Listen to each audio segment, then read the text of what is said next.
back to Country Conversations. My name is Joey, and as always, I am joined by... Hey man, it's Chris over here. What's going on tonight, Joey? Man, not much. Just been hanging out, getting in the holiday spirit, man. What about you? Absolutely. We just got back from the Smoky Mountains this past weekend. We were down there, and it was a madhouse, and definitely glad to be home. As you know, I love the Smokies. You love the Smokies, but it was a packed house down there. Oh, I bet. Yeah, man. That's what you're telling me. We were, I told you this, but we were thinking about booking a trip for my birthday, which is New Year's Eve, and it was just crazy. The prices were just crazy, man, for the holiday weekend, so we decided to push it back till next spring, when we'll make our next adventure down to the Smokies. Yeah, us too, man. I don't think we'll be going in November anytime soon. Everybody wants to go to the Smokies and see Dollywood and see the Christmas lights and stuff, and I think all the kids were out of school because of Thanksgiving, so it was crazy. Oh, yeah. Absolutely, man. But it is a good time for all the holiday spirit, man, with all these Christmas albums dropping. That's right. There's a bunch of Christmas country stuff that's came out this year. We were just talking about Josh Turner's got a new album. Yeah, Josh Turner, Kojo, man. Re-release of Randy Travis's Christmas album with some unheard tracks. Yep, absolutely. So it's his cover of New Kid in Town. That's an amazing song, and he sings it amazing. That's awesome. Oh, dude, for sure. One of my favorites I've been listening to off these new Christmas albums is Cody Johnson's cover of If We Make It Through December. It's one of my favorites. Classic song by Kojo there. Oh, yeah. Mr. Merle Haggard. So, that's right. I know that Dan and Shay's a little bit off of what we normally listen to, but they do Christmas pretty well. They've got a new Christmas song called Officially Christmas. Have you heard that one? I have not. It's pretty poppy, but it's pretty good. They've got good vocals, man. I'll give it to them. They do. Can sing. I know it's not what we normally would listen to or talk about, but I'll give it a chance. That's right. Give anything a chance. But the music world's been crazy. There's been a lot going on since we last recorded. I think our last episode we had Kurt on and did the CMA predictions, and I feel like in the past 3 or 4 weeks, so much news has just dropped as far as like tour announcements. Luke Combs winning Entertainer of the Year, which was awesome. That's right, man. Big congrats to Luke. He announced a stadium tour for next year. Crazy. We've got tickets we're definitely going to one of them, but we might go to 2 of them. We've got tickets to 2 of the shows right now. Do we? Oh, yeah. Ohio and I keep forgetting Ohio's technically a stadium show. Yeah, it was Atlanta, technically the first one, yeah. Yeah, that was the first one. Yeah, we're definitely going to be there. That's only an hour and 40 minutes north of me. I'll definitely be at that one. And then Atlanta will be, I want to be there, but with country concert in Fort Laramie, Ohio that month, and then Luke in Columbus that month, and then Luke in Atlanta that month. That's going to be hard to swing, but it'll be a hell of a month if we can make it happen. That's right, man. They sold Atlanta out quick. You know, Atlanta's got probably 10 million people down there, so I figured that would be a good market to try these stadium shows in. But, I mean, they sold it out real fast. Yeah, it's Cody Johnson, Zach Bryan, and Morgan Wade, right, opening? Yep. And then at the Ohio show, it's going to be not Cody Johnson, it'll be Cody Jenks, Morgan Wade, Cameron Marlowe, and Zach Bryan. Yeah. Which I think we talked about that on the last episode. I'm not sure, but yeah. So that'll be rocking lineups for sure. I would guess. I mean, this, like you said, this is the time of year to start announcing some big tours for next year. And Luke has got, I think, a couple more weekends of this tour, and then he's already announced the Canadian tour for early next year, and then the stadium shows. So I'm sure he'll probably end up adding some more shows for next year, I would think. Yeah. Then he just had his 12th consecutive #1 single at country radio. He did, man. 7th #1 off this album. This is first album in the history of country music with 7 #1s off of it. That's pretty crazy, man. It's historic, man. It is, absolutely. Speaking of historic, though, Chris Stapleton killed it at the CMAs. You called that? He did. He swept everything except for Luke taking the Entertainer. Yeah, I was thinking he might go all the way and sweep it, but we were definitely happy to see Luke get that. Yeah, I mean, you know, Stapleton had the record out last year, so I figured between the album and he's been touring a lot and stuff, so I figured that it was going to be a big night for him. I predicted Luke to get Entertainer, but I was still really surprised when they called his name. I think he was too. Repeat, but yeah, he was shocked. You could tell.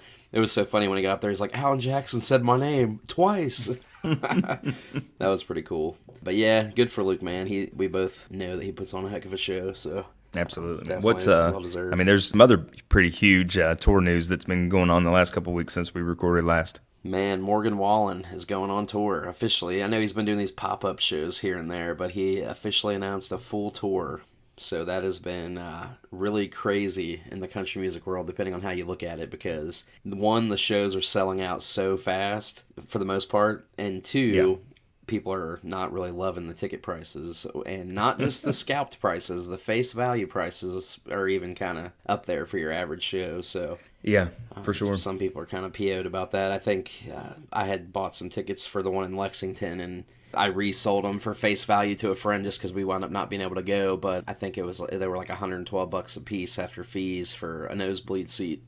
And you can go see Luke Combs for $35 for a nosebleed seat, so it's just kind of, I don't know. I didn't mind paying it. I love going to concerts. I think Morgan's awesome. I didn't care to pay it, and, but I know for some people that's quite a bit of money that are used to paying that $25, $35 ticket price. So, but they're selling them out, man. He's selling the tickets. He's the hottest Yeah, it's thing something right like now. 100 shows already announced for next year or something just crazy. I mean, it's a ton. Yeah. And it's him, Hardy, and Larry Fleet at most shows, right? Yeah, I think so. I think there's some where the supporting act isn't announced. I might be wrong on that. I'm not sure. I don't know, but I know it's Larry Fleet, Hardy, and Morgan for the most part. Yeah, Hardy's coming right off of the Aldine tour, going right on tour with Morgan, man. They're both going to be busy for sure, man. That's good for them, though. I mean, it's awesome. I'm glad they're able to do that and sell out. Yeah, and you're going to see Morgan next year at a country concert. I mean, he's going to be any and everywhere that somebody wants to see him next year. He's doing the amphitheaters, doing the arenas, it's doing the festivals. He's doing it all, man. Doing it all. But like we've talked about, I mean, this is the first huge headlining tour that he's been able to do. So, I mean, it'll be a wild time, that's for sure. Oh, yeah. It was kind of a bummer getting rid of my Lexington tickets, but I was like, I'll catch him next summer when he's at country concert in Ohio, so I'll be looking forward to that for sure. I think I've got tickets for Friday right now. I don't have tickets for Saturday, but I would say that there's a good chance I'll end up going Saturday too. Yeah, we just bought the 2-day for Friday and Saturday because Thursday would just be too much to try to swing 3 days. But definitely gonna be there Friday and Saturday. That's cool, man. Absolutely, man. But folks, our main objective to talk about tonight is Dillon Carmichael's latest project, Son of a, and it is really good. It is really, really, really good. I mean, Dillon he's kind of a younger, up-and-coming guy that, I mean, he's been putting music out for a while, but he's definitely caught our attention. We had the chance to see him, when was that, Joey? That was February of this year, right? Down at Rep Arena? It was, for the Acoustic Jam 2? Yep. Yeah, and he was a surprise fill-in at the last minute. Yeah, wasn't it supposed to be Lauren Elena that was supposed to be there, I think? It was. She got COVID. So Dillon had to fill in for her, and my gosh, dude, he rocked it. He did. I think, at least for me, I think that, I mean, I had heard a lot of his other stuff, but that night definitely took my interest of him up another notch because he was amazing live. Oh, dude, absolutely.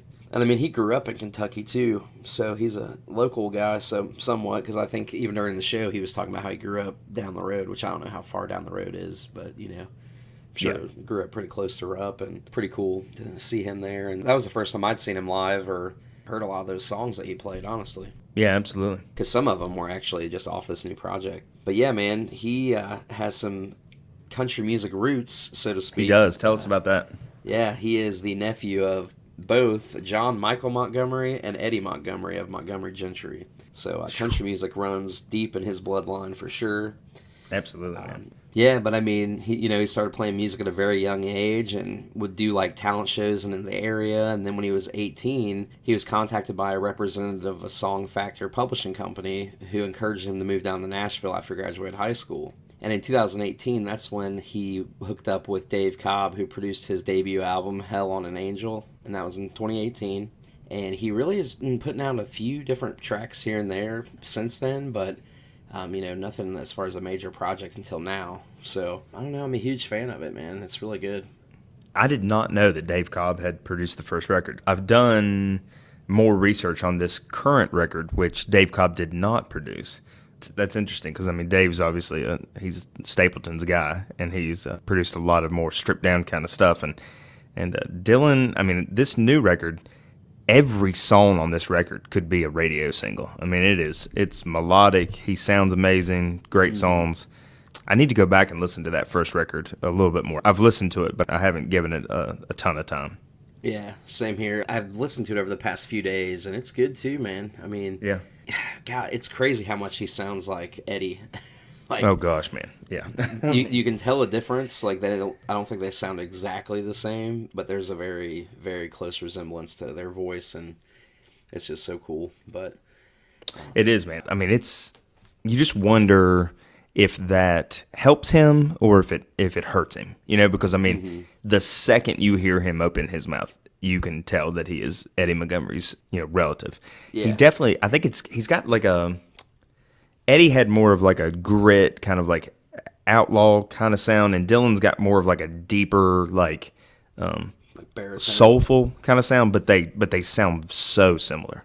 Yeah, he definitely has some booming, deep vocals too. And, He does, man. Shoot, man. There's some great vocals on this record. and the instrumentation's got like that southern rock kind of vibe to it too. So Yeah. But yeah, I love the lyrics, man, that are on this project. I love the instrumentation, the production. I mean, it's actually, believe it or not, it's a sleeper album in my opinion. It's probably one of my favorites that came out this year. Oh, I mean, I liked it, and then when we decided we were going to do this episode, I've spent the last week listening to it a lot, and it's killer, man. I mean, it's really.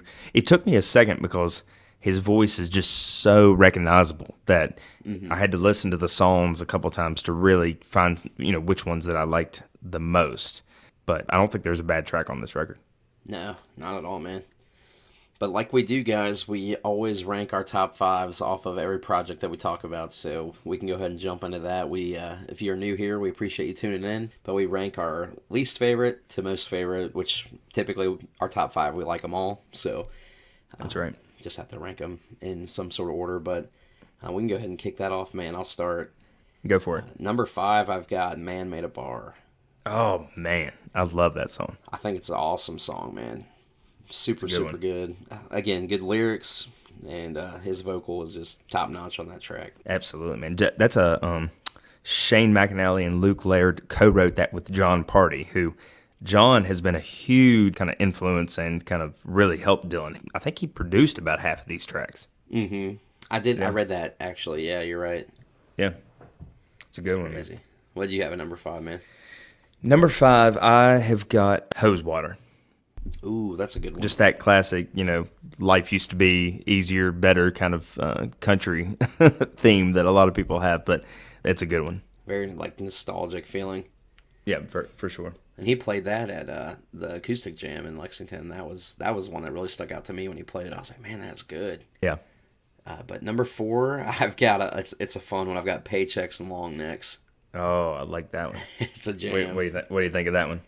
It's fun, man. It's a jam. It basically just talks about how paychecks and buy long necks that lead to other things. So it's just a really fun, catchy, like upbeat song. So I really like it a lot. I've caught myself going back to it quite often.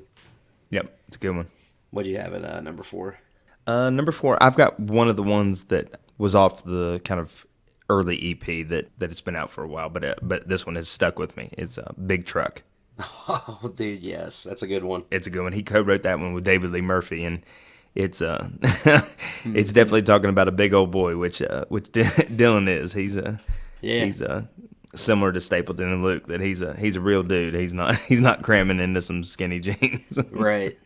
And I love that song, man, because I'm a big guy too, so I can relate to a lot of things. A lot of the lyrics in that song. He's talking about something about how she likes to cuddle with my XXX jean jacket, and how he's got his 14 double E boots under her bed. Yep. Just that's so relatable to me because I'm a big guy. I wear 14 double E boots, so I don't know. It's just cool to hear, like you said, kind of like a realist perspective on country music and things like that. So for sure, and that's a fun song too. It's kind of quirky and funny too. What you got at number 3? Number 3, man, I've got Since You've Been In It. Ooh, I don't have that one. Tell me about that one. Yeah, I don't know, man. I think that's just a really good song. Kind of like a lovey-dovey, how things are better since, the girl's been in his life, basically, is kind of the overall perspective that his world's been better since she's been in it. And, I love my woman. I think that I can relate to that, too. And just a really good, well-written song. That's cool, man. He co-wrote that one with Ray Fulcher. Yeah. Daniel Ross, Michael David Whitworth, Ray Fulcher, and Dillon. Some That's really awesome. good writers on that He's one. got, looking at the track listing, Dillon co-wrote on over half these. Oh, yeah. Yeah, that's awesome. You don't always see that, so it's really good to see an artist that's actually writing their own stuff and singing it. So, Yep, for sure. I mean, when you look at this track listing, he's got the heavy hitters of writing in Nashville. I mean, for somebody that would probably still be considered kind of a new artist, I mean, he's got all the big names on. Hardy's got a couple tracks. I mean, Ben Hayslip, Jesse Alexander, James McNair, Ray Fulcher, like we said, Casey Beathard from, Eric fame, David Lee Murphy. I mean, it's the who's who of Nashville. but yeah, that's what I had. What did you have at number 3? Number 3, I've got the title track and the current single, Son of a. Nice. He's got that deep voice, and it just carries a song like this. I mean, this is a family song. This is a kind of an ode to your parents and ode to your dad. Of they're going to try to keep you on the right track even whenever you might not want them to. Yeah. And this whole record and a lot of the stuff that has came out this year is just a throwback to 90s and to early 2000s when country music was about life and family, and this song's kind of very typical of that. Yeah. And that is why I had it at number 2. It is a very good song.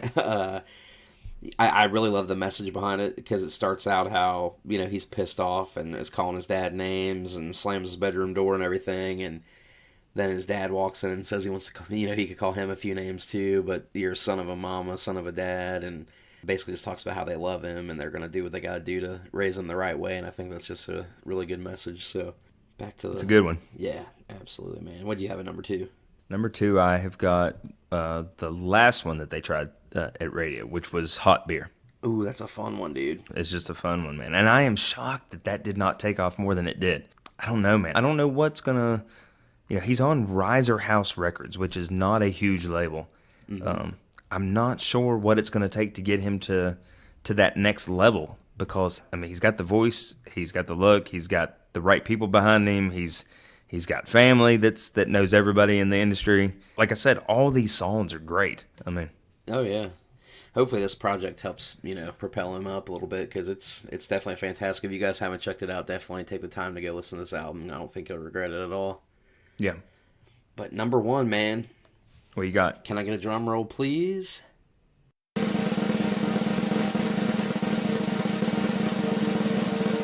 Thank you. Number 1, I've got Hose Water.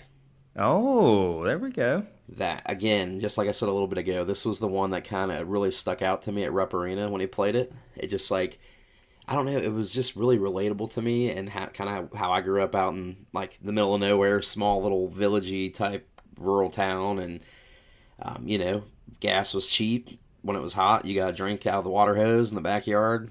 I don't know, man, it just really took me back to my childhood when I heard it, and just one that I really listen to quite often. So it's an awesome one, man. Definitely your small town living type of song, and I just really, really think it's a good storytelling track. So that is why I've got it at number 1, man. What do you have? Number 1, I had Man Made a Bar. Man, that's a good one. It is, man. When I was listening to it over and over and over, when I was listening to all the tracks over and over, the melody on this one and just the story and his vocals, I was just like, man, this dude is a star. You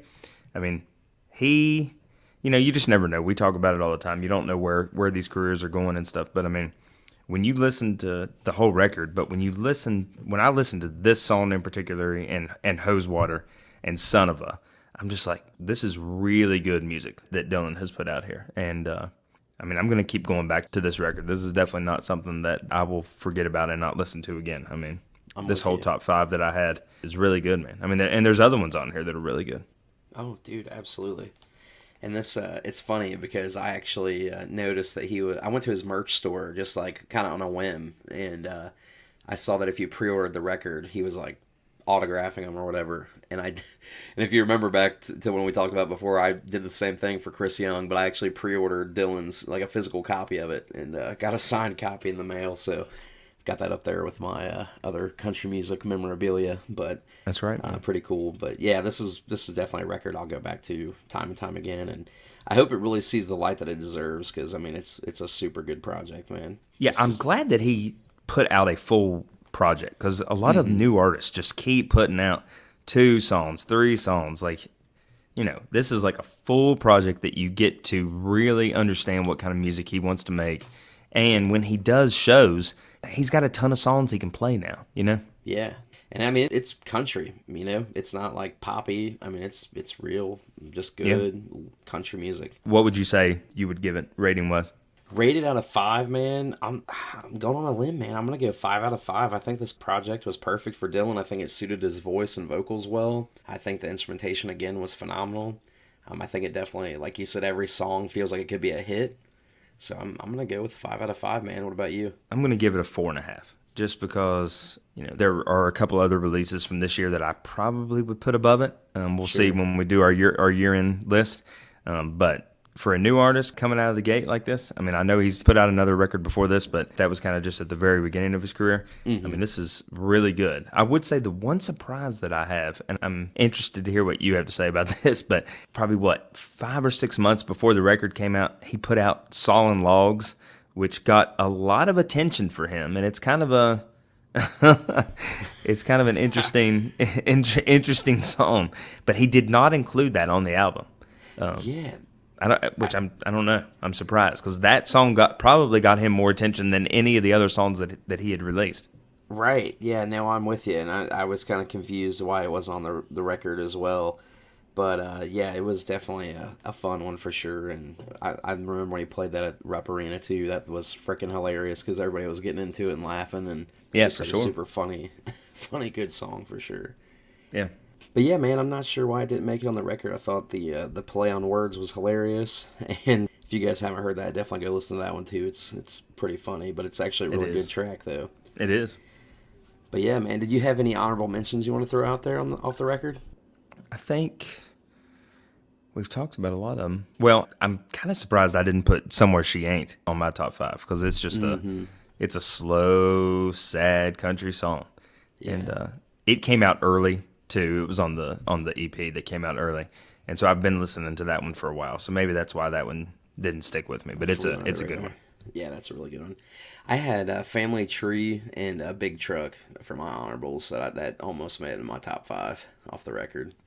That's good, man.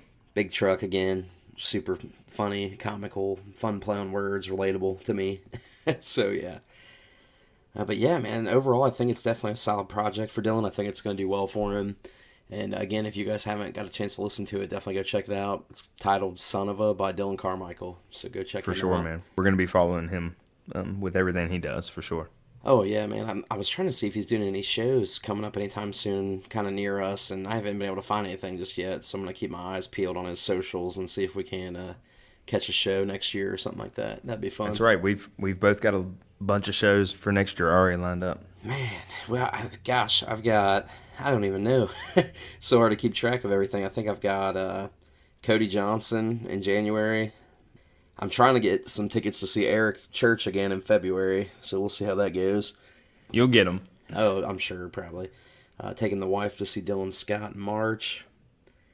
And then we've got the Ohio Luke Show, Atlanta country concert. Connor Smith, we're going to go see him. It's going to be an action-packed year of concerts, so. It is, man. I'm looking right here. If I go to that Connor show, I've got 1, 2, 3, 4, 5, 6. I have 7 shows in January and February. Shoo-wee. That's crazy. You got me beat. I was trying to get some Colby Cooper tickets for February, too, man. Trying to talk you into going. Keep talking to me. You'll probably convince me. We'll probably wind up at one of them. Yeah. I've never had to have a calendar where I mark everything down for January and February. That's usually the downtime. But I've got Reba and Winona and Darius. I've got Ashley McBride. I've got Kojo. I have Chris Jansen with Ray Fulcher. Man. Whew. Connor Smith. It's going to be a wild time, man. Yeah, man. We'll see if you make it to all of them. You should. I'm going to try. Heck yeah, man. But yeah, Absolutely. I'm sure there'll be more shows announced too, and Riverbend here in Cincinnati will do their little mega ticket lineup that they do every summer, I'm sure. So I guarantee it'll be Jason Aldean, Luke Bryan, Thomas Rhett, and a couple other headliners. It seems like that's the repeat every year. Dirks Bentley, maybe. It'll be those guys for sure. we'll see. I'd like to see Luke Combs do it, man, but I don't know if he's gonna. He doesn't really headline in Cincinnati ever. It's either Kentucky or Columbus, so we'll see. We will see.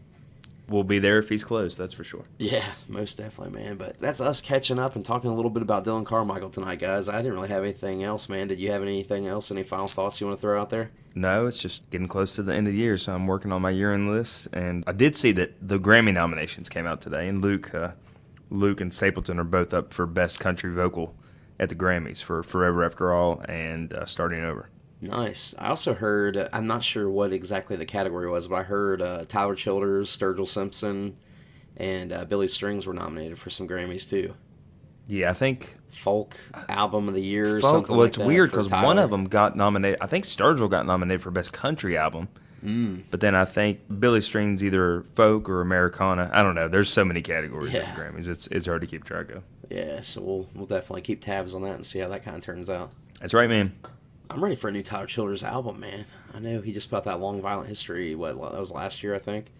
Yeah, but it only had one song with vocals. Yeah, it was like pretty much a full instrumental album, which it sounded great, but definitely would like to see another vocal album from him, But I'd like to catch a Childers show actually, so hopefully he announces a tour in the next year or so. Yeah, for sure. But yeah, man, that's all I got. You guys go follow us on social media. We're everywhere. You can find us on TikTok, Instagram, Facebook, Google Podcasts, Apple Podcasts, Spotify, YouTube, you name it. Just search Country Convos and you'll be able to find us everywhere. Guys, thank you so much for tuning in. We appreciate that. And as always, until next time, keep it country and take care of each other.